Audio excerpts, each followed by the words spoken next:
कलियुगको भिडका मान्छेहरू कोही ओहदाले मातिएको देख्छु, कोही अहमले, कोही आभूषण र पैसाको दम्बले त कोही मदिराको नशाले।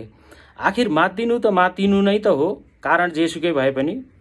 जब मान्छे मातिन्छ सबै बिर्सन थाल्दो रहेछ र अल्छी गर्दो रहेछ, कमजोरलाई चिन्न, तर उसमा स्फूर्ति आउँदो रहेछ बलियाहरू पहिले आउन। आएकालाई लत्याउँदै धाइ धाइ जाँदो रहेछ बलियाहरू समाउन। मान्छे किन मातिन्छ? अपरिपक्वता प्रदर्शन गर्न, कि दम्बलाई प्रोत्साहन गर्न, कि आफै भित्र रमाउन, कि मातिएपछि सम्हालिन?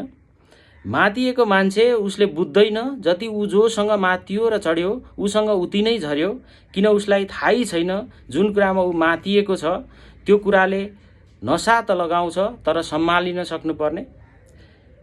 फलानोले घर जोड्यो त्यसैले मातियो रे, चिलानोले ठुलो गाडी किनेछ त्यसैले मातियो रे, फलानु ठुलो ओहदामा पुग्यो त्यसको नशा उसमा गाडियो रे, तल फलानु जसलाई नशा चढेन उसको अस्तित्व माडिएछ बर्खाको भेलले बगाएको किसानको बाली जस्तै जुन सालभरका लागि जोहो गर्नु थियो।